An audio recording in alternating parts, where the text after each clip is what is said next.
now look at another case. This time, it is a plantation company. This plantation company is called Pine X. This plantation company needs a lot of workers to do harvesting. Pine X builds company villages for its workers, like this. And these company villages provide very good health care, provide sanitary conditions for the workers.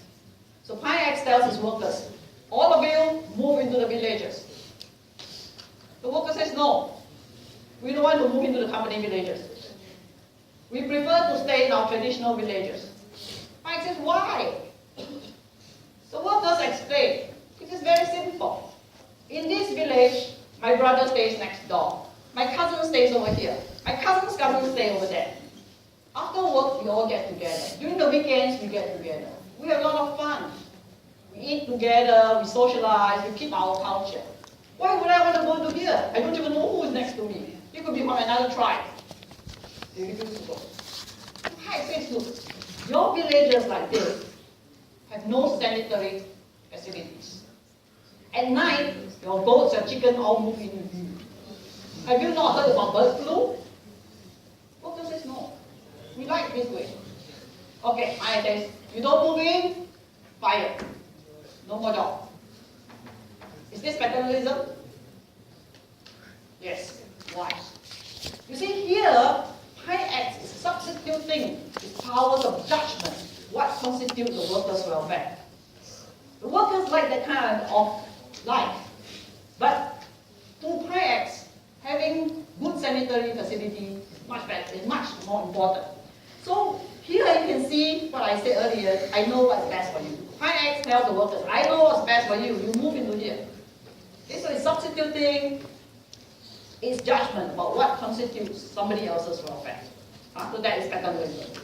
So again, sometimes paternalism may be justified, some degree. If, let's say, the person is too young, like when you are young, how your father reacts to you. Or the person may be ignorant of the consequences of his actions. Or the person may be under undue pressure. Okay? So that's the second set. The third guideline is the golden rule. There are many forms of golden rule. So I just laid down one version, that is the Confucian version, that says that do not do unto others what you don't want them to do to you. And when we apply the golden rule to international engineering professionalism, it basically means three things. The first thing is we should refuse to engage in intentional or avoidable harm in that host country. And we should try to promote the overall welfare of that country's citizens. And thirdly, we should avoid violating their norms, the host country's norms. Okay, let's look at each of these. Now, many of our engineering projects will involve some form of harm, like building a dam. The dam generates cheap hydroelectric power. It can control floods. But the people who are affected lost all the farmland, ancestral home gone, culture gone. So there must be certain kind of harm. So here, we have to ask, have all this avoidable harm been eliminated in a reasonable fashion? What else can we do to compensate these people? Have they been moved to some place where they can continue their way of life? Have as much of their culture been preserved? These are the things. Promoting the overall welfare of the host country citizens. So we must put ourselves in their shoes. The first question to ask is, if we are them, would we consent to the action? Okay, so for example, drugs. I'm going to talk again about drugs. Let's say in this country, again, a lot of fatal diseases. So the debate is whether to sell a certain drug. The drug can cure the disease, but it can give rise to fatal side effects in some people. So if we stand from outside, we ask ourselves, should we sell this drug? Many people might say, shouldn't, because it can cause fatal side effects.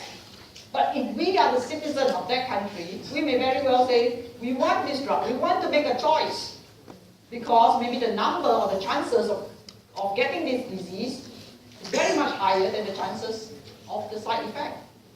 Okay, for example, Ebola. The drugs for Ebola are highly experimental. A lot of people feel that it's morally not correct to use these drugs. right? Because they're experimental drugs. People are like guinea pigs. But for those people in the country suffering greatly from Ebola, they may want to have the drug. Whether it's experimental or not, at least they have a chance. Okay? So this is meaning that we have to put ourselves in their shoes.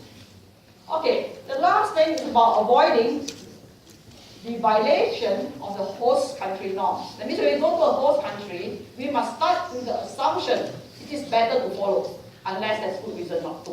Okay, if you see slavery, then we say, okay, it's not a moral thing, we should not follow. But there are other things that are not so clear. I give you this example. This is a company called SteelX, and it has a very interesting policy. You know, when workers in a company get older, the companies have to put in more resources for them because sick leave, medical insurance. As you go older, there are more ailments. So SteelX has this policy that when one of their workers, perhaps for medical reasons or reaching the age where close to retirement, and they want them to retire, they'll say to the worker, if you retire, I will hire one of your children, your son or your daughter. Okay? So the workers in that company are very happy because they don't have to worry about supporting their family in case they have a medical issue. Okay, they can, okay, I'll quit to hire my son or my daughter. And so because this policy of providing one's job is so popular, it has become like a tradition in that country. But to an outsider, this looks like nepotism. Why are you offering this job to the son or daughter? There might be other people who are more suited for the job. So to a foreign engineer, it looks like nepotism. Should we comply with this policy? Okay, so now we have a tricky situation. It's not like slavery where we know right away it's wrong. This one, is it wrong? Is it okay to follow? So how do we decide? So in order to decide, it's best to review those guidelines that we talked about earlier. So the first one is about human rights. Remember the three guidelines? Human rights. Is it a violation of human rights? I don't see that this is a real violation of human rights. The second one is paternalism versus exploitation. Is there any of these? No. Because it has nothing to do with paternalism or exploitation. Does it cause intentional or avoidable harm? Now we're coming to the golden rule. Now this was a little bit tricky. Some people can argue it causes harm to the better qualified person. I'm better qualified and yet I don't get the job. Of course there's some harm to me. Okay? But again, that's questionable. You know, there might be some degree of harm, you can argue with that. The fourth one is even harder. Does it promote the well-being of the country? Some people can be very critical. If you have the right person for the job, definitely economic efficiency increases, right? If you have a person who's not so good, he has to do something 2 times before he gets it right. Or he takes 3 months to train instead of 3 weeks. So obviously, if you're the best person for the job, the economic efficiency of the country increases. But there's a counter-argument. Counter-argument is that this is a tradition of the country. The people there view this passing of the job down to the next generation as some form of inheritance. They have accepted it. If we decide not to follow this, are we not disrupting their family value system? Okay. So you see there are 2 different angles to it. Does it severely violate your conscience? Now that's a very personal thing. Because now you have to weigh, does it severely violate your conscience? Does it involve you in any violation of laws, whether in the host country or in the home country?